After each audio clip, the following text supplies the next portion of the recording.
మన ప్రభు అయిన యేసుక్రీస్తు పరిశుద్ధ నామంలో దేవుని ప్రియులైన మీ అందరికీ వందనాలు తెలియజేస్తూ ఉన్నాను. ఈ సమయమందు మనం అపోస్తులుల కార్యాల గ్రంథం 2వ అధ్యాయం 25వ వచనం దగ్గర నుంచి ఉన్న లేఖన భాగాన్ని ధ్యానం చేసుకుందాము. గత పాఠంలో దేవుని యొక్క ఆత్మ, వాగ్దానం చేయబడిన పరిశుద్ధ ఆత్మ కనిపెట్టుచు ఉన్న అపోస్తలుల మీద, అలాగే ఆ మేడగదిలో పెంతెకొస్తు ఆరాధన చేయుచున్న వారందరి మీద కుమ్మరింపబడినట్లుగా మనం చూస్తాము. కొందరు ఆశ్చర్యపోయారు, కొందరు కలవరపడ్డారు, కొందరైతే విమర్శలు చేయటం ప్రారంభించారు. ఇన్నింటి మధ్య పేతురు నిలబడి ప్రసంగిస్తూ ఉన్నాడు. అయ్యలారా, ఇజ్రాయేల్ ప్రజలారా, ఈ సంగతి మీకు తెలియాలని నేను కోరుకుంటున్నాను. నా మాటలు వినండి. మేము మత్తులము కాము. మీరు చూస్తున్నదేమో అనుకుంటున్నారా? యోవేలు ప్రవచనాన్ని మీరు జ్ఞాపకం చేసుకోనండి అంటూ యోవేలు ప్రవచనాన్ని ఎత్తి మాట్లాడిన పేతురు తన ప్రసంగాన్ని కొనసాగిస్తూ ఉన్నాడు. ఇప్పుడు పేతురు దావీదుని గురించి, దావీదు రాసిన లేఖన భాగాలను గురించి అక్కడ కూడి వచ్చిన ప్రజలతో మాట్లాడుతూ ఉన్నాడు. శ్రద్ధగా వినండి. అపోస్తలుల కార్యాల గ్రంథం 2వ అధ్యాయం 25వ వచనం నుంచి. ఆయనను గూర్చి దావీదు ఇట్లా నేనెల్లప్పుడూ నా ఎదుట ప్రభువును చూచుచుంటిని. ఆయన నా కుడిపార్శ్వమున ఉన్నాడు గనుక నేను కదల్చబడను. కావున నా హృదయము ఉల్లసించెను, నా నాలుక ఆనందించెను, మరియు నా శరీరము కూడా నిరీక్షణ కలిగి నిలకడగా ఉండును. నీవు నా ఆత్మను పాతాళంలో విడిచిపెట్టవు, నీ పరిశుద్ధిని కుళ్ళు పట్టనీయవు.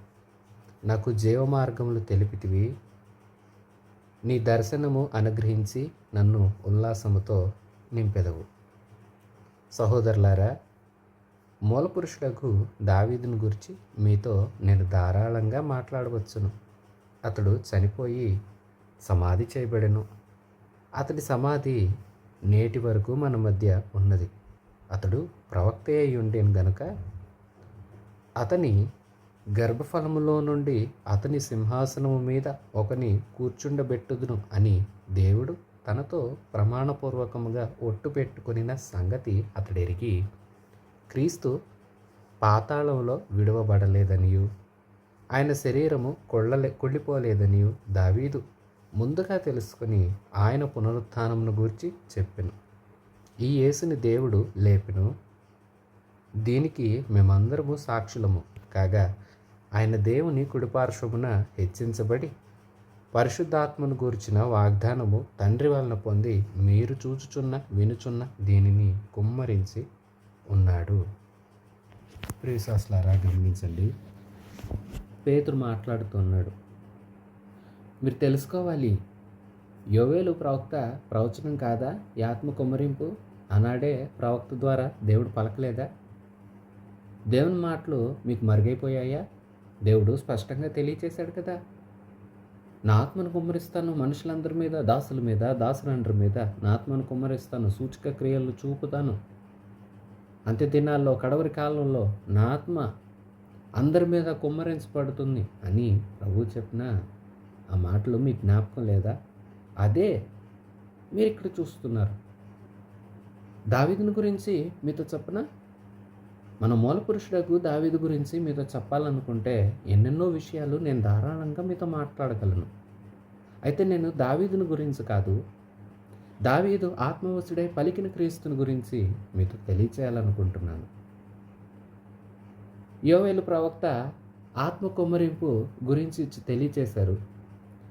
ఎవరైతే ప్రభు నామాన్ని విశ్వసిస్తారో వారందరూ రక్షణ పొందుతారు. ఆ రక్షణ కలగచేయటానికి మార్గమే ఈ యేసు. ఈ యేసుని మీరు దుష్టుల చేత సిలువ వేయించారు, తండ్రి ఆయన లేపాడు అంటూ యేసు పునరుత్థానాన్ని గురించి బిగ్గరగా చెప్తూ, దావీదు తన కీర్తనలు ఇలాగ వ్రాయలేదా?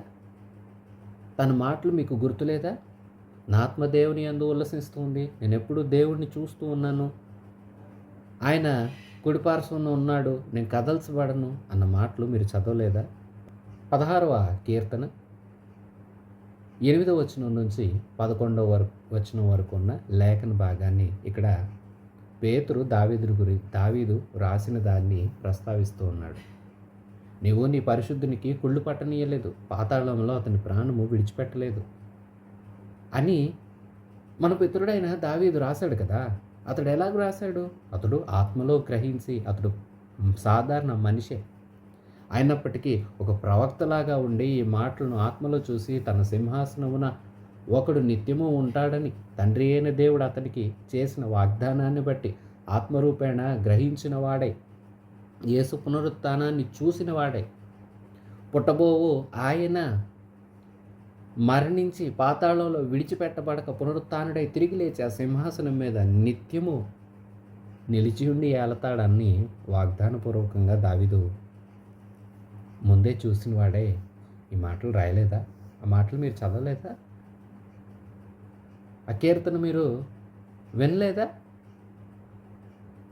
ఈ క్రీస్తు పునరుత్థానాన్ని గురించే కదా దావీదు ప్రవచిస్తున్నాడు. దావీదు ముందు చూశాడు, ప్రవక్తలాగా ఆత్మగ్రహింపుతో చూశాడు, తెలియచేస్తూ ఉన్నాడు. ఆయనే మేము ప్రకటిస్తున్న ఈ యేసు, ఆయన వలన మేము ఈ వాగ్దానం పొందాం. ఆయన తండ్రి వలన మాకు వాగ్దానం చేశారు. ఆ తండ్రి వాగ్దానం ప్రభు అయిన మా యేసు ప్రభు వాగ్దానం నెరవేర్చబడినట్లుగా ఇదిగో ఈ ఆత్మ కుమ్మరింపు జరిగింది. ఆయన మరణించాడు, ఆయన తిరిగి సజీవుడిగా లేచాడు.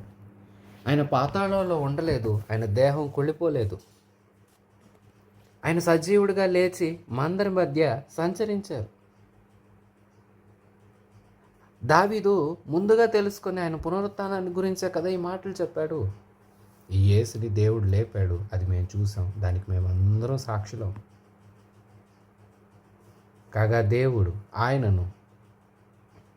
కాగా ఆయన దేవుని కుడిపార్శ్వమునకు హెచ్చింపబడి పరిశుద్ధాత్మను గురించిన వాగ్దానము తండ్రి వలన పొంది మీరు చూచుచున్న వినుచున్న దీనిని కుమ్మరించారు.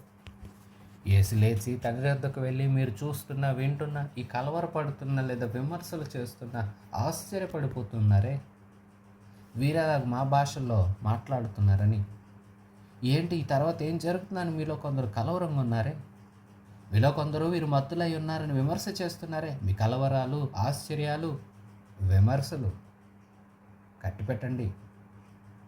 దావీదు దీని గురించి ముందుగా ప్రవచించలేదా? క్రీస్తు పునరుత్థానాన్ని గురించి. ఆ క్రీస్తు పునరుత్థానాన్ని మీరు నమ్మలేదు. ఆ క్రీస్తు పునరుత్థానాన్ని గురించి మేము సాక్షులం.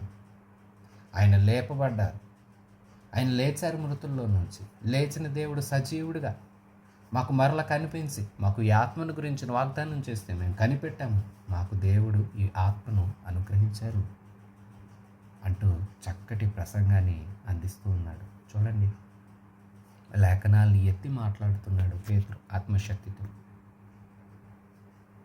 16వ కీర్తనలో నుంచి ఈ మాటలు తీసుకుని వచ్చి దావీదు ఏనాడో చెప్పాడు కదా, అతడు ఆత్మపూర్ణుడై ప్రవక్తలాగా జరగబోయేదాన్ని ముందే గ్రహించిన వాడే ఈ మాటలు చెప్పాడు కదా. ఆ ఎవరి గురించి అయితే చెప్పబడ్డాయి ఆయనే క్రీస్తు కదా. ఆయన మన మధ్య సంచరించారు కదా. మన మధ్య సంచరించిన ఈ క్రీస్తును మీరు దుష్టుల చేత సిలువ వేయించారు కదా. మీరు సిలువ వేసిన ఆ యేసు మరణాన్ని జయించి తిరిగి లేచాడు. దీనికి మేము సాక్షులం. మేము ఆయన వాగ్దానాన్ని పొందుకున్నాం. దీనికి ఆశ్చర్యపోకండి ప్రియశ్వాసులారా.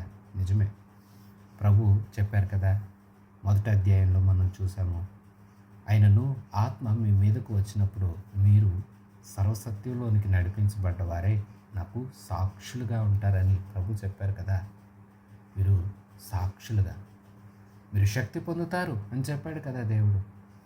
అలాగే పేతురు శక్తి పొందుకున్నాడు. అపోస్తలులు ప్రసంగించే శక్తి పొందుకున్నారు. ఎలా మాట్లాడాలో వారికి తెలుస్తుంది. ఇప్పుడు ఏం మాట్లాడాలో, ఎలా బోధించాలో, పేతురు ఏం మాట్లాడాలి, ఎలా మాట్లాడాలి అతనికి ఏమి తెలుసు? ఏమీ తెలియదు. కానీ అలాంటి వ్యక్తి ఆత్మ నింపుదల ఎప్పుడైతే కలిగిందో మొదటి శక్తి పొందుకున్నాడు. అందరి మధ్య ఏ భయం లేకుండా లేచి నిలబడి మాట్లాడుతున్నాడు. లేఖనాలను అతడు గ్రహించుకుంటూ ఆత్మ ద్వారా లేఖనాలను వివరిస్తూ ఉన్నాడు. ఏవి క్రీస్తుని గురించి వ్రాయబడ్డాయో వాటిని తీసుకుని వచ్చి ప్రజల ముందు వాటి భాగం వివరాలు ఇదే కదా, మీకు తెలియలేదా, గ్రహించరా అన్నట్లుగా వారిని ఎంతో చక్కగా దేవుని దగ్గరకు తీసుకువస్తున్నాడు. చూడండి 34వ వచనం. దావీదు పరలోకమునకు ఎక్కిపోలేదు, అయితే అతడు ఇట్లనెను, నేను నీ శత్రువులను నీ పాదముల క్రింద పాదపీఠముగా ఉంచు వరకు నీవు నా కుడిపార్శ్వమున కూర్చుండుమని నా ప్రభువుతో చెప్పెను. 110వ కీర్తనలో ఉన్న భాగాన్ని ఇక్కడ టంకించి మాట్లాడుతున్నాడు. దావీదు పరలోకానికి ఏమీ వెళ్ళలేదు, అంటే ఎక్కిపోయిన దేవుడు వంటి వాడు కాడు. వెళ్ళి అక్కడ ఏం జరిగిందో చూసేసి ఏమీ రాలేదు. అయినప్పటికీ అతడు ఈ మాటలు అంటున్నాడు, ఆత్మపూర్ణుడిగా మాట్లాడుతున్నాడు, ఆత్మతో ఒక ప్రవక్తలాగా ప్రవచిస్తున్నాడు. అతడు మనలాంటి వాడే, కానీ అతని మాటలు పలికిన మాటలు ఎలాంటివి? అతని జ్ఞానము ఆత్మచేత ఎలాగ దయచేయబడి ఆ జ్ఞానం చేత జరగబోయే వాటిని ముందుగానే గ్రహించి ఎలా రాశాడో చూడండి అని వాళ్ళకు తెలియచేస్తున్నాడు. అతని సమాధి నేటి వరకు మన మధ్య ఉన్నది కదా, కానీ అతడు ఆకాశమునికి ఎక్కిపోలేదు. అయినప్పటికీ ఎక్కి చూచిన వాని వలె ఎలా రాశాడు? దైవశక్తితో, ప్రభు ఆత్మచేత నింపబడిన వాడే జరగబోతున్న వాటిని గ్రహించి. దావీదు కీర్తనల్లో మనం ఈ రకమైన వివరాలు ఎప్పుడు చూస్తామండి. కొంతేమో తన పరిస్థితుల గురించి వ్రాస్తున్నట్లుగా, దేవుని మీద అతను పెట్టుకున్న నమ్మకాన్ని గురించి అతడు పాటలు రాసుకుంటున్నట్లుగానే ఉంటాయి. కానీ అలాగే మరలా ప్రభువుని సూచిస్తూ జరగబోతున్న దాన్ని ఆత్మ ప్రేరేపణతో ముందుగానే వ్రాసాడు చాలా కీర్తనల్లో. ఎంత దైవకృప పొందుకున్నాడో చూడండి. కానీ ఆయన చూసినట్లుగా చెప్తున్నాడు, నీ శత్రువులను నీ పాదములకు పీఠముగా ఉంచు వరకు నీవు నా కుడిపార్శ్వన కూర్చుండమని నా ప్రభువుతో చెప్పాడు అని దావీదు చెప్పిన ఈ ప్రభు ఎవరు? 36వ వచనం. మీరు సిలువ వేసిన ఈ యేసునే దేవుడు ప్రభువుగాను క్రీస్తుగాను నియమించను, ఇది ఇశ్రాయేలీల వంశమంతయు రూఢిగా తెలుసుకొనవలెనని చెప్పాను. ఇప్పుడు సూటిగా చెప్పేస్తున్నాడు, ఎవరా ప్రభు? దేవుడు ఈ యేసునే, మీరు సిలువ వేసిన యేసునే. ఇదిగో ఈ ప్రాంతంలో మీరు ఆయన్ని కొరడాలతో కొట్టి, ఆయన అవమానకరంగా మాట్లాడి, ఆయన మీద పగబట్టి, ఆయన్ని హింస పెట్టి ఆయన్ని సిలువ వేశారే, ఆ యేసునే దావీదు ప్రవచించిన ప్రభుగాను క్రీస్తుగాను దేవుడు నియమించి పంపితే మీరేమో ఆయన్ని సిలువ వేశారు. ఆయన మరణించాడు, మీకు అంతవరకు తెలుసు. ఆయన పునరుత్థానుడయ్యాడు, దానికి మేము సాక్షులం. మీరు యేసుక్రీస్తుని తెలుసుకోండి. ఇశ్రాయేలు వంశమంతా రూఢిగా తెలుసుకోవాలి, ఖచ్చితంగా తెలుసుకోవాలి ఈ విషయం అని సూటిగా మాట్లాడుతున్నాడు పేతురు. చూసారా విశ్వాసులారా, నేటికి యేసుక్రీస్తు శిలువ మరణం పునరుత్థానాన్ని మీద అనేకమైన అపోహలతో చాలామంది నడవబడుతూ ఉన్నారు. అన్నింటినీ ప్రక్కన పెట్టండి. ప్రభు మహాదేవుడు, గొప్ప దేవుడు, సర్వశక్తివంతుడు, సత్యస్వరూపి, ఎంతైనా నమ్ముకొనదగిన సహాయకుడు.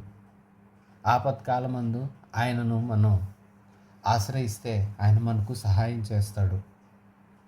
ఆయన మన కోసం చేసిన ఏర్పాటు చాలా గొప్పది. సర్వ సృష్టిని మన కోసం చేసి, ఆ సృష్టిలో దేవుడు మానవ జాతిని ఏర్పాటు చేసి, నేడు మనం ఉన్నట్లుగా దేవుడు మనుషులను ఆనాడే సృష్టించి మనుషుల విస్తరించేలాగా ఆశీర్వదించాడు. అయితే కాలక్రమేణా మనిషి పాపంలో పడ్డాడు.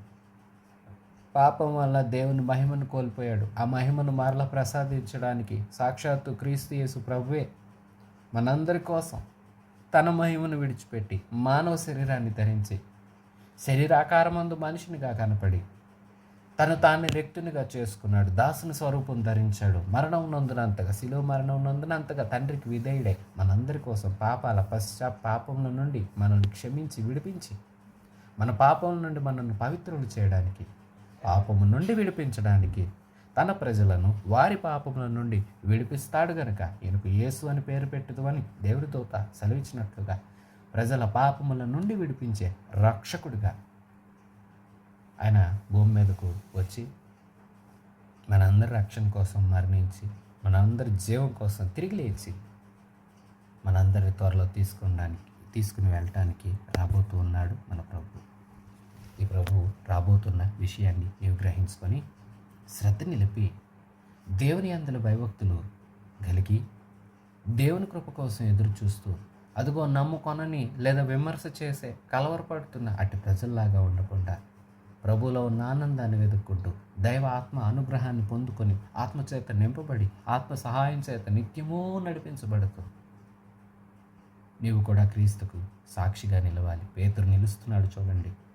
మీరు ఆయన్ని సిలువ వేశారు, కానీ ఆయన తండ్రి లేపాడు, దీనికి మేము సాక్షులం, ఆయన మీరు నమ్మాలి, ఆయన ఎవరో కాదు, దావీదు నా ప్రభు అని ప్రసంగించిన ఆయనే ఈయన, నీ పరిశుద్ధుని కుళ్ళు పట్టనీయలేదు, పాతాళంలో నీవు అతన్ని ఉంచలేదు, విడిచిపెట్టవు అని కీర్తనలో రాసుకున్న ఆయన ఎవరు? ఆయనే ఈ క్రీస్తు. మీరు ఈయన తెలుసుకోనండి.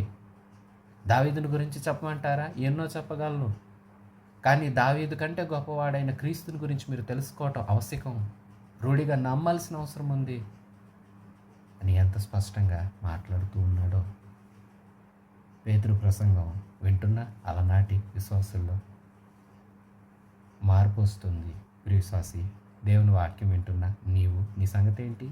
నీ హృదయంలో పరివర్తన వస్తుందా? ఆనాటి ప్రజల స్పందన ఎలాగుందో చూడండి. 37వ వచనం. వారు ఈ మాటలు విని హృదయంలో నొచ్చుకొని, సహోదరులారా, మేమేమి చేతుమని పేతురును కడుమ అపోస్తలులను అడగగా, పేతురు, మీరు మారు మనస్సు పొంది పాప క్షమాపణ నిమిత్తం ప్రతివాడు యేసుక్రీస్తు నామమున బాప్తిస్మం పొందుడి, అప్పుడు మీరు పరిశుద్ధాత్మ అను వరము పొందుదురు. ఈ వాగ్దానము మీకును మీ పిల్లలకును దూరస్తులందరికీ అనగా ప్రభువైన మన దేవుడు తన యొద్దకు పిలిచిన వారికి అందరికీ చెందునని వారితో చెప్పను. పేతురంట ఆ మాటలు మాట్లాడుతుంటే ఆ మాటలంట వాళ్ళ హృదయాన్ని నొప్పింపచేస్తున్నాయట. వాళ్ళ హృదయంలో ఒక మంటలాగా, వాళ్ళ హృదయంలో ఏదో పెట్టి గుచ్చినట్లుగా ఆ మాటలు వారిని సూటిగా హెచ్చరిస్తున్నాయి. సూటిగా చెప్పేశాడు కదా, మీరందరూ తెలుసుకోవాల్సిన విషయం ఇది. దావీదుని గొప్ప అంటున్నారా? దావీదు కంటే గొప్పవాడిని మీరు తెలుసుకోరా? అంతటి గొప్పవాడు మీ మధ్యకు వస్తే మీరు సిలువ వేసి చంపుతారా? ఆయన తిరిగి లేచాడు, దీనికి మేము సాక్షులం. మా మాట వినండి. ఆయన తిరిగి లేచి తండ్రి యొద్దకు వెళ్ళి ఈ ఆత్మను మాకు అనుగ్రహిస్తే నేడు మేము మీరు వింటున్నట్లుగా ఆత్మచేత నింపబడిన వారమే అన్ని భాషలతో మాట్లాడుతున్నాం, మీరు ఈ విషయాన్ని తెలుసుకోరా అంటూ సూటిగా మాట్లాడుతుంటే వాళ్ళ హృదయాలు అంట నొచ్చుకున్నాయంటండి. వాక్యానికి స్పందిస్తున్నాయి వాళ్ళ హృదయాలు. ఈవేళ చాలామంది ఉన్నారు, ఎన్నో వాక్యాలు ప్రసంగాలు వింటారు, అయితే హృదయంలో నొచ్చుకోవడమే అనుభవంలో ఉండట్లేదు. వాక్యం ఎప్పుడైతే పని చేస్తుందో వాళ్ళ హృదయాల్లో నొచ్చుకోవడము, పశ్చాత్తాపం కలగటము, ఏదో ఒక రకంగా క్రియ జరుగుతుంది. అయితే ఈవేళ చాలామంది ఏ విధమైన క్రియలు వారిలో జరగట్లేదు. ఎంత అమూల్యమైన శ్రేష్టమైన వర్తమానాలు ప్రసంగాలు వింటున్నప్పటికీ హృదయంలో మార్పు రావటం లేదు. కారణం, హృదయం రాతి వంటిది అయిపోయింది. ప్రియవిశ్వాసి, నీవు ఎలాగున్నావు? నీ హృదయాన్ని కఠినపరుచుకున్నావా? కఠినపరుచుకున్న ఫరో హృదయం చూసారా? ఎన్ని మంచి మాటలు చెప్పినా, అతని కళ్ళ ఎదుట దేవుడు ఎంతోటి గొప్ప కార్యాలు చేసినా అతని హృదయం స్పందించలేదు. ప్రజలను పంపడానికి ఒప్పుకోలేదు. ఈ దేవుడిని దేవుడు అని తన నోటితో ఒప్పుకోవడానికి కూడా ఇష్టపడలేదు. అంతోటి కఠిన హృదయం గలవాడైపోయాడు, కఠినాత్ముడైపోయాడు. ఇవాళ చాలామంది అలాగే ఉంటున్నారు. నీ హృదయం కరగనిస్తున్నావా? దేవుని వాక్కుల ఎదుట, దేవుని వాక్యానికి నీ హృదయం స్పందిస్తుందా? సూటిగా నిన్ను హెచ్చరించినప్పుడు అవును ప్రభు అంటూ నీ హృదయం స్పందిస్తుందా? ప్రభు సరి చేసుకోమన్నాడు, నీ హృదయం తెరచి సరి చేసుకుంటున్నావా? ప్రభు నీతో సూటిగా స్పష్టంగా ఎన్ని పర్యాయాలు మాట్లాడుతున్నాడు, అన్ని పర్యాయాలు ప్రభు నీతో మాట్లాడుతూ ఉండగా నీ హృదయం స్పందిస్తుందా? వాళ్ళ హృదయం అట నొచ్చుకుందట. చాలా సంతోషం. అది ఆత్మకార్యం. ఆత్మదేవుడు వాళ్ళలో ఆ పని జరిగిస్తూ ఉన్నాడు. వాళ్ళ చేత తప్పు ఒప్పిస్తున్నాడు.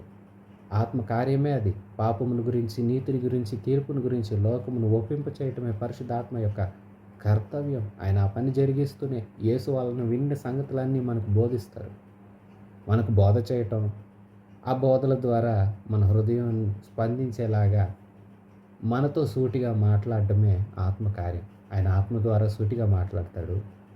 సూటిగా సేవకుల్లో నుండి మాట్లాడుతూ, నీలో నుండేమో అది నీ కోసమే కదా, నీవు ఒప్పుకోవా అని నీ మనస్సాక్షి ద్వారా నిన్ను గద్దిస్తాడు.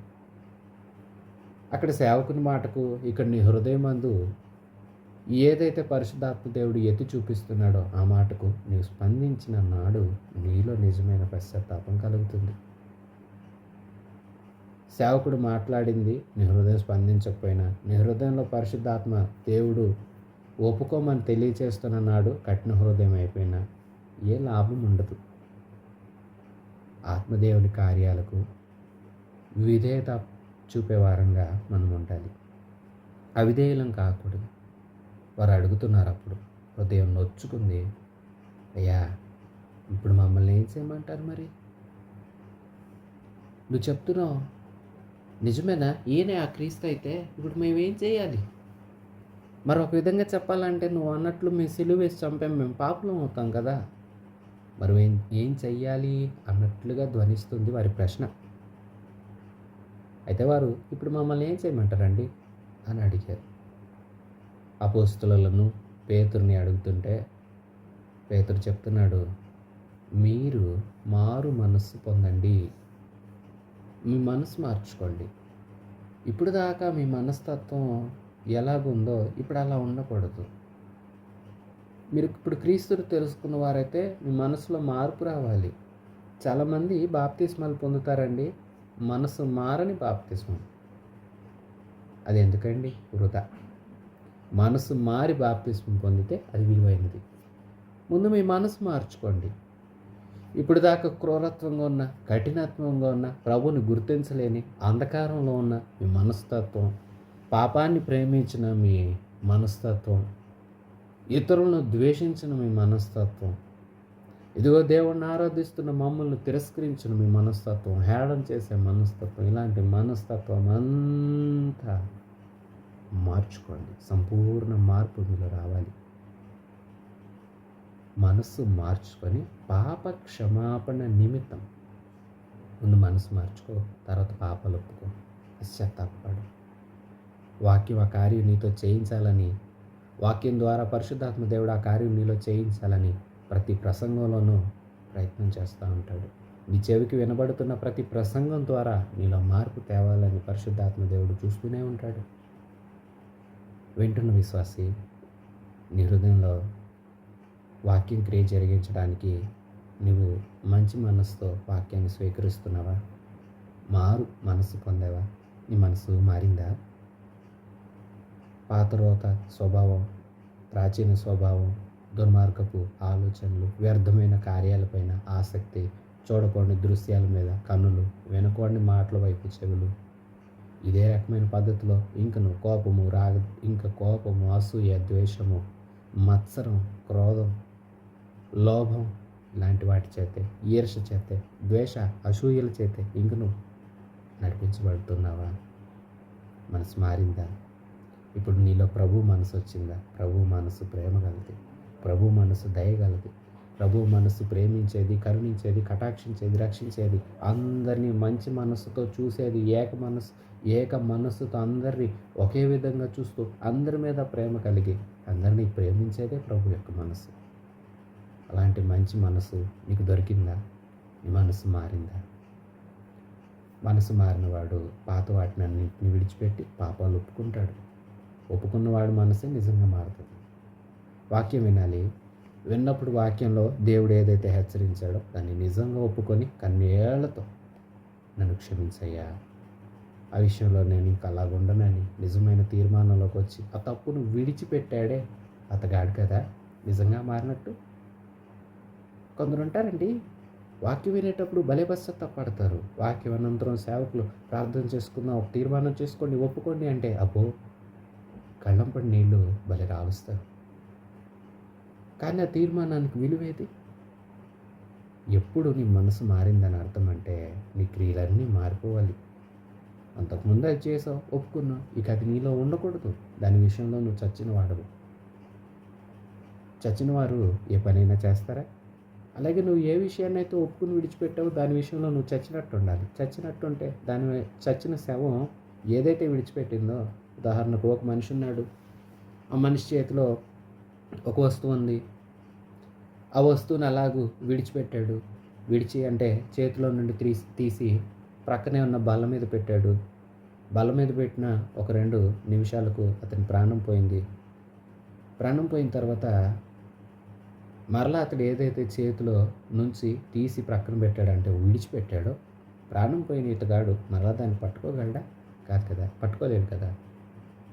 మనం కూడా అలాగే ఏవైతే ఒప్పుకున్నామో, విడిచిపెట్టామో, అది పాపమని ఎంచుకున్నామో, ధర్మశాస్త్రం అది వద్దు అని మనల్ని ఖండించిందో, మన మనస్సాక్షి క్రీస్తుకి ఇది విరోధమని దేన్నైతే ఆక్షేపించిందో దాన్ని మనం దూరం పెట్టాలి. దూరం పెట్టిన దాన్ని మరలా చేత పట్టకూడదు.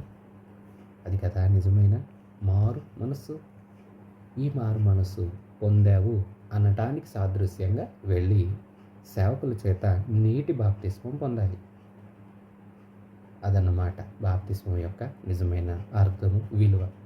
ఇలా మనసు మార్చకుండా, వదులుకోవాల్సినవి పూర్తిగా వదిలేయకుండా, లోకం విషయంలో చచ్చినట్లుగా, దేవుని విషయంలో బ్రతికినట్లుగా ఎంచుకొని పాపాలన్నీ విడిచిపెట్టి పశ్చాత్తాపం పొంది, అప్పుడు కదా మనం వెళ్ళి తీసుకున్న బాప్తిస్మానికి విలువ ఉంటుంది. అలా తీసుకున్న బాప్తిస్మాన్ని కదా దేవుడు అంగీకరించి వారికి ఆత్మను అనుగ్రహిస్తారు. మీరు అప్పుడు పరిశుద్ధాత్మ పొందుతారు. ఆ ఆత్మ మీకు, మీ పిల్లలకి, మీ దూరస్తులకి, అందరికీ, ప్రభు చేత పిలువబడిన వారందరికీ చెందుతుంది. మీరు అప్పుడు ఆత్మను పొందితే ఆ ఆత్మలో ఉన్న ఆనందం మీకు, మీ ఇంటికి, మీ దూరస్తులకి, మీ సమీపస్తులకి, మీ ఇరుగు వారికి అందరికీ దాని యొక్క విలువ, ఫలితం దక్కుతుంది. ఎందుకంటే ఆత్మ అనుగ్రహించబడిన వ్యక్తులు ఆత్మ కార్యాలు, ఆత్మ ఫలాలు ఉంటాయి. ఆ ఫలాలను అనేకులు ఆనందంగా ఆస్వాదించగలుగుతారు. విశ్వాసి, మరొకసారి ప్రభు నామం పేరట అడుగుచూ ఉన్నాను, నీ మనసు మారిందా? వాక్యానికి నీ హృదయం స్పందిస్తూ ఉందా? ఆలోచించు. వాక్యానికి మనసివ్వు, హృదయాన్ని స్పందించి నీవు పరివర్తన చెందు. నీ మనసు మార్చుకో. మారు మనస్సు నిమిత్తమై పాపక్షమాపణ కోసం వెళ్ళి బాప్తిస్మం పొంది దేవుని ఆత్మతో నింపబడి అనేకులు నిన్ను చూచి ఆనందించేటట్లుగా నీలో ఒక మంచి మార్పు రావాలని ప్రేమతో కోరుకుంటూ తెలియచేస్తూ ఉన్నాను. 40వ వచనం, ఇంకను అనేకమైన విధములైన మాటలతో సాక్ష్యం ఇచ్చి మీరు మూర్ఖులకు ఈ తరము వారికి వేరై రక్షణ పొందుడని వారిని హెచ్చరించాను. ఆ తర్వాత వారితో ఇంకా చెప్తున్నాడు, మీరు ముందు మూర్ఖులైన తరం వారికి వేరుగా ఉండండి, మీ జీవితం వేరుగా మార్చుకోండి. క్రీస్తునందు ఉన్నవారి పద్ధతులు, లోకస్తుల పద్ధతులు ఒకే విధంగా ఉండరాదు. క్రీస్తునందు ఉన్నవారు క్రీస్తు ప్రేమను, క్రీస్తు విలువలను, క్రీస్తుకు పత్రికలుగా, క్రీస్తుని ప్రతిబింబించేవారుగా ఉండాలి. అలాగూ ముందు వేరుపడండి.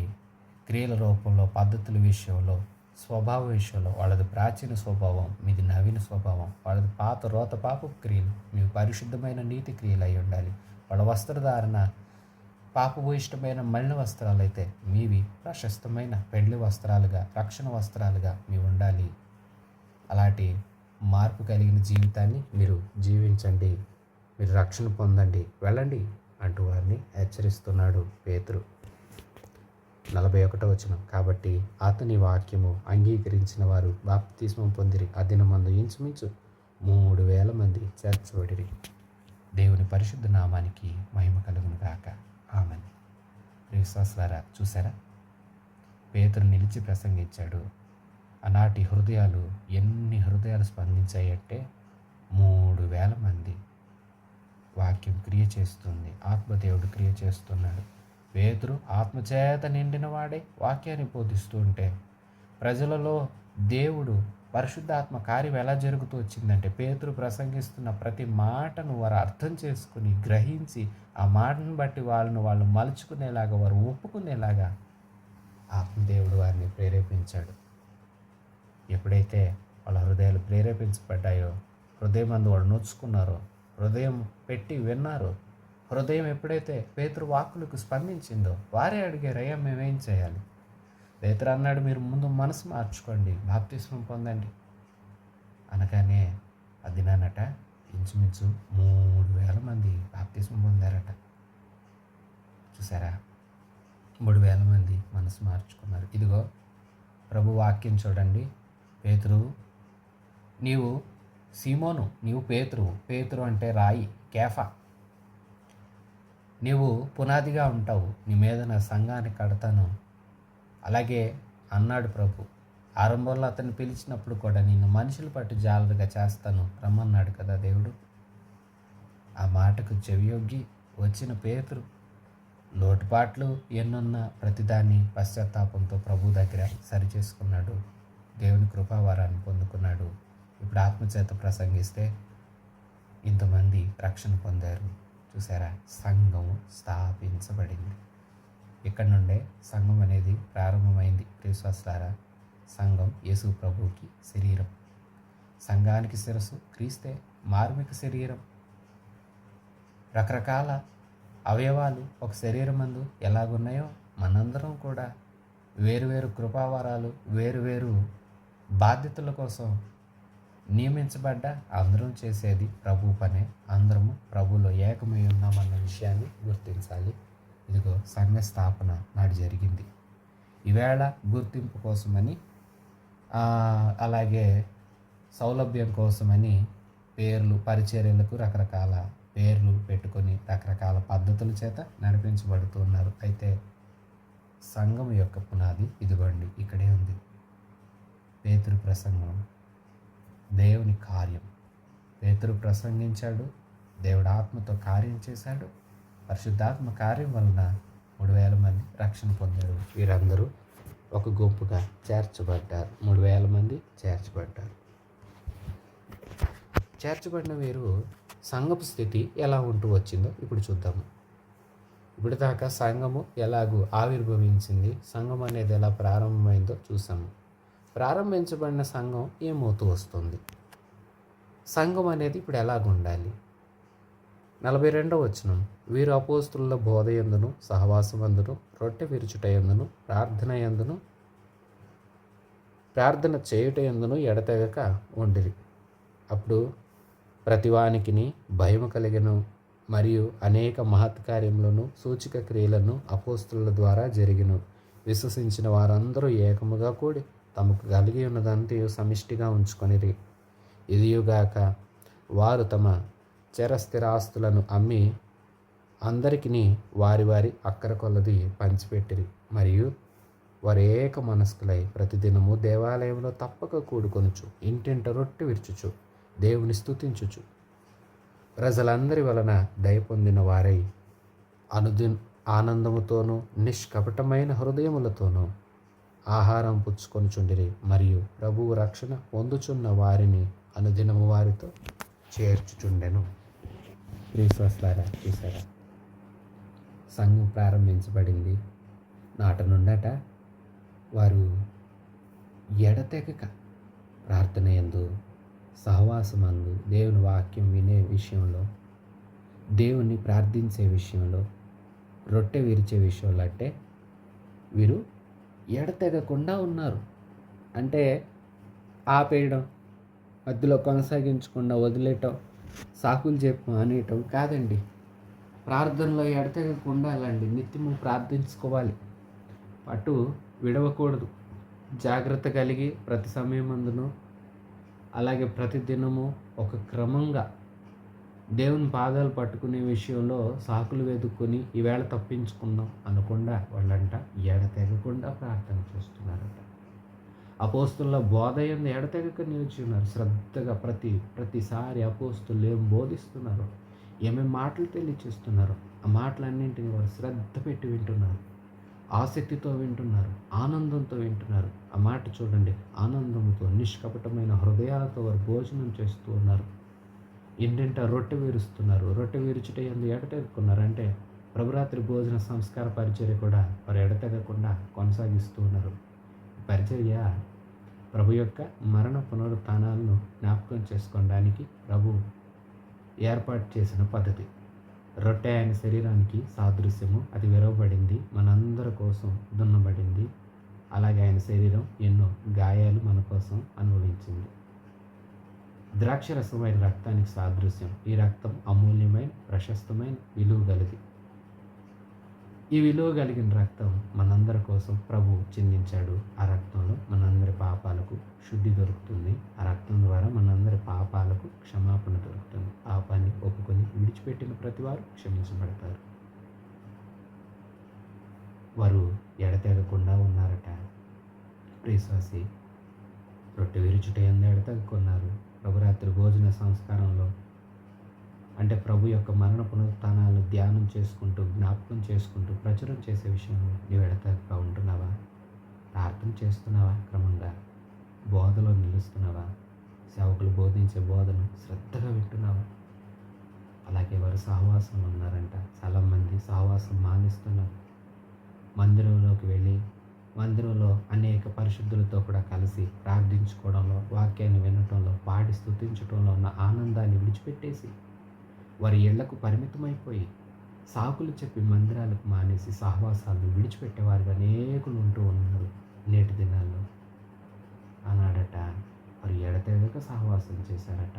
అంటే ప్రార్థనా కూడికల్లో పాల్పొందులు పంచుకోవడం, మందిరానికి క్రమంగా హాజరు కావడం, అలాగే రొట్టె విరిచేందు అంటే దేవుని యొక్క ప్రభురాత్రి భోజన సంస్కార పరిచర్య, దానిలో ఉన్న అర్థం ఏంటి?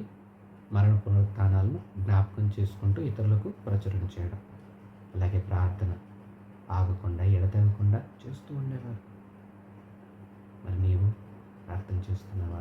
సహవాసానికి క్రమంగా వెళుతున్నావా? బోధ వింటున్నావా? అలాగే ప్రభురాత్రి భోజన సంస్కారంలో పరిశుద్ధమైన మనస్సాక్షితో ముందుంటున్నావా? వారు కలిగినదంతా స్థిర ఆస్తులను అమ్మారంట. అమ్మి ఎవరికైతే అక్కర్లో ఉన్నారో కలిగిన వారు అమ్ముతూ వచ్చారు. లేని వారికి పంచిపెడుతూ, అంటే అక్కర్లు ఎవరికి ఏ అవసరత ఉన్నదో అవసరతలన్నీ గుర్తించి ఒకరి అవసరతలను ఒకరు పట్టించుకుంటూ ఉన్నారు. ఇదే కదా సహవాసంలో ఉన్న ఆనందం.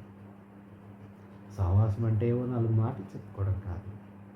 ఒకరి కన్నీరు ఒకరు తుడుచుకోవడం, ఒకరికొకరు చెయ్యందించుకోవడం, ఒకరినొకరు ఆదరించుకోవడం, ఒకరినొకరు పరామర్శించడం, ఒకరి కోసం ఒకరు నిలబడటం, ఒకరి కోసం ఒకరు సహకారులుగా నిలవటం. వీరు అలాగూ నిలుస్తూ ఎడతెగకుండా విస్తరిస్తూ ఉన్నారు. ఇలాగూ వీళ్ళ పద్ధతులు, మార్పులు, వీళ్ళ క్రియల్లో వచ్చిన మార్పు, వీళ్ళు దేవుళ్ళు ఎదుగుతున్న విధానం చూస్తూ ఉన్న వారు అనేకులు కూడా ప్రభు వైపు మనస్సు త్రిప్పబడుతూ వచ్చింది. అంతేకాదు వాళ్ళ మధ్యలో అపోస్తుల ద్వారా దేవుడు అనేక కార్యాలు జరిగిస్తున్నారు. ప్రభు తానున్న దినాలలో ఎలాంటి కార్యాలు చేస్తూ వచ్చారో ఇప్పుడు ఆయన శిష్యుల ద్వారా అలాంటి అద్భుతమైన కార్యాలు ఆయన జరిగిస్తూ ఉండగా అనేకులు అంటండి రక్షణ పొందుతూ వచ్చారంట. దేవుణ్ణి తెలుసుకున్నారు. ఒక ప్రక్కన కార్యాలు జరుగుతున్నాయి, ఓ ప్రక్కన సంఘంలో చేర్చబడ్డ వారిలో మార్పు వస్తుంది. అనేకులు బోధ వింటున్నారు. ఇలాగ సంఘం విస్తరిస్తూ ఉంది. అనేకులు ఈ బోధను వింటూ వీళ్ళలో వచ్చిన మార్పులు చూసారా? 1 బోధ వింటున్నారు, 2 వాళ్ళలో వచ్చిన మార్పులు చూస్తున్నారు, 3 వాళ్ళ కళ్ళ ఎదుట చేయబడిన అద్భుత కార్యాలు. ఎప్పుడైతే ఈ 3ంటిని చూస్తున్నారో వాళ్ళ హృదయాలు కూడా తెరవబడుతున్నాయి. అనుదిన సంఖ్య విస్తరిస్తూ ఉంది. ప్రభు కార్యాలు చేసి సంఘాన్ని విస్తరింపచేస్తూ ఉన్నాడు. ప్రియ శ్వాసలారా, వింటున్నారా? నేటికి ప్రభువు ఆయన సంఘాన్ని విస్తరించే దిశగా ఆయన కార్యాలు జరిగిస్తున్నారు. ప్రియ శ్వాసలారా, ఆయన సంఘం విస్తరించాలంటే బోధ కావాలి. బోధ అందుతూనే ఉంది, కార్యాలు జరగాలి. అలాగే సంఘానికి వెళుతున్న వ్యక్తుల యొక్క జీవన విధానాన్ని కూడా గమనిస్తారు. విశ్వాసి నీ జీవనాన్ని, నీ జీవిత విధానాన్ని, నీ పద్ధతిని ఎందరో గమనిస్తూ ఉన్నారు. వారి ఎదుట నువ్వు క్రీస్తుకు సాక్షిగా, క్రీస్తు పత్రికగా, క్రీస్తును ప్రతిబింబించే ఒక మంచి వ్యక్తిగా నీవున్నావా? నీవు ఉంటున్న ప్రాంతంలో నీవు వెళుతున్న సంఘానికి, సహవాసానికి క్రమంగా వెళుతున్నావా? ఎడతెగక ప్రార్థన చేస్తున్నావా? రొట్టె విరుచుట యందు ఉన్నావా? రొట్టె విరుచుట యందు ఎవరు నిలిచి ఉంటారంటే బాప్తిస్మం పొందిన వారే. మరి నీవు బాప్తిస్మం పొందావా? బాప్తిస్మం అంటే నీటిలో మునిగావా, లేదంటే మనసు మార్చుకున్నావా? మారు మనస్సు నిమిత్తమై నీవు బాప్తిస్మం పొందాలి. నీ మనసు మారింది, పాపక్షమాపణ పొందుకున్నావు, దానికి క్రియారూపకమే బాప్తిస్మం. మనసు మార్చకుండా, పాపాలు విడవకుండా బాప్తిస్మం పొందకండి. మనసు మారి పాపాన్ని విడిచి ఎవరైతే బాప్తిస్మం పొందుతారో వాళ్ళకి దేవుని ఆత్మ అనుగ్రహించబడుతుంది. ఎవరైతే ఆత్మ అనుగ్రహాన్ని పొందుతారో వారు పేతురులాగా బోధించేవారుగా, ప్రభువుకి సాక్షులుగా నిలిచేవారుగా, లేఖనాలను అర్థం చేసుకునేవారుగా, ఆత్మలో ఆనందించేవారుగా ఉంటారు. వారిని చూచిన అనేకులు వారిలో ఉన్న ఆత్మ ఫలాలను బట్టి ఆనందిస్తారు. వాళ్ళు కూడా సంతోషించగలుగుతారు. పేతురు నిలబడ్డాడు. యోవేలు ప్రవచనాన్ని ఎత్తి ప్రసంగించాడు. దావీదు కీర్తనలు ఎత్తి మాట్లాడుతూ పునరుత్థానుడైన క్రీస్తు ఆయన పాతాళంలో విడిచిపెట్టబడలేదు. ఆయన మీరు సిలువ వేశారు. ఆయన తండ్రి లేపాడు. దీనికి మేము సాక్షులం. ఇదిగో ఆయన లేపబడిన తర్వాత వాగ్దానం చేసిన ఆత్మను అనుగ్రహించాడు. దాన్ని మీరు చూస్తున్నారు. ఈ ఆత్మ ఎక్కడుందంటారా? ఇదిగో యోవేలు ప్రవచన గ్రంథంలో ఈ ఆత్మను గురించిన వివరాలు ఉన్నాయి, తెలుసుకోండి. ఈ విషయాలు మీరు అందరూ తెలుసుకోవాలని నేను కోరుకుంటున్నాను అంటూ ఇంకా అనేకమైన విషయాలతో ఆయన గద్దిస్తూ మాట్లాడుతుంటేనంట వాళ్ళ హృదయాలు నొచ్చుకొని స్పందించి వాళ్ళు అడుగుతున్నారు, అయ్యలారా మేమేం చేయాలి? పేతురు అంటున్నాడు, మీరా ముందు మనసు మార్చుకోండి, పాప క్షమాపణ పొందండి, దానికోసమై బాప్తిస్మం పొందండి, ఆత్మ నింపుదలతో నింపబడండి అంటూ వాళ్ళకి అనేకమైన మంచి విషయాలు పేతురు మాట్లాడుతూ ఉంటే వారు ఆ మాటలను స్వీకరించారు, మనసు మార్చుకున్నారు, బాప్తిస్మం పొందారు. బాప్తిస్మం పొందిన తర్వాత వారు ఆగిపోయారా అంటే ఆగలేదండి. మంచి క్రియలు చేస్తున్నారు. ప్రార్థన యందు, రొట్టె విరుచుట యందు, అపోస్తుల బోధ యందు, సహవాసం యందు ఎడతెగకుండా ఉన్నారు. ఇతరుల అక్కర్లు గుర్తించి ఇతరులకు సహాయం చేసే మంచి స్వభావాన్ని కలిగిన వారుగా మారారు. ఒకరినొకరు ప్రేమిస్తూ ఉన్నారు, ఆనందంతో ఉన్నారు. ఇంతవరకు వాళ్ళకి ఆనందం లేదండి, ఇప్పుడు వాళ్ళ ఆనందంతో ఉన్నారు. ఇంతకుముందు వాళ్ళ హృదయం కఠినమైంది, ఇప్పుడు నిష్కపటమైనది, కళంకం లేదు, మంచి హృదయాలతో ఉన్నారు, ఆనందిస్తూ ఉన్నారు. అన్నపానాలు పుచ్చుకుంటూ సంతోషంగా సంఘం కూడా విస్తరిస్తూ ఉంది. ప్రియశ్వాసులారా, మరి నీవు ఈ సంఘం అందలి ఒక పాలిభాగస్తుడుగా ఉన్నావా? క్రీస్తు సంఘం, ఆ సంఘంలో నీవు కూడా ఒక అవయవంగా, ఒక పాత్రగా నీవు ఉన్నావా? ఉండాలంటే నీవు దేవునికి తగినట్లుగా నిన్ను నీవు మార్చుకోవాలి. అలా మారాలంటే ముందు వాక్యానికి నీ హృదయం స్పందించాలి. నీ హృదయం స్పందించి దేన్నైతే నిన్ను నొప్పిస్తూ ఉందో ఆ నొప్పించబడిన విషయాన్ని ఒప్పుకొని పశ్చాత్తాపంతో ప్రభువుని విడిచిపెట్టాలి. బాప్తిస్మం పొందాలి, దేవుని ఆత్మ చేత నింపబడాలి. నీవు ఇలాగూ సంఘంలో చేర్చబడతావు. చేర్చబడిన వారికి ఆనందం, నిష్కపటమైన హృదయం, నిత్యానందం, అలాగే సహవాసంలో, రొట్టె విరటంలో, ప్రార్థనలో, వాక్య బోధలో ఎడతెగకుండా ఉంటారు. అలా ఉండే వారితో దేవుడు కూడా తోడై ఉంటాడు. దేవుని కాపుదల నిండుగా మెండుగా వారి మీద ఉంటుంది. ఎంతో గొప్ప ఆనందకరమైన విషయాలు ఈ అధ్యాయంలో గ్రంథస్థం చేయబడ్డాయి. విశ్వాసులారా, సంఘం ఆవిర్భవించింది. ఆవిర్భవించిన సంఘం వృద్ధి చెందుతూ వచ్చింది.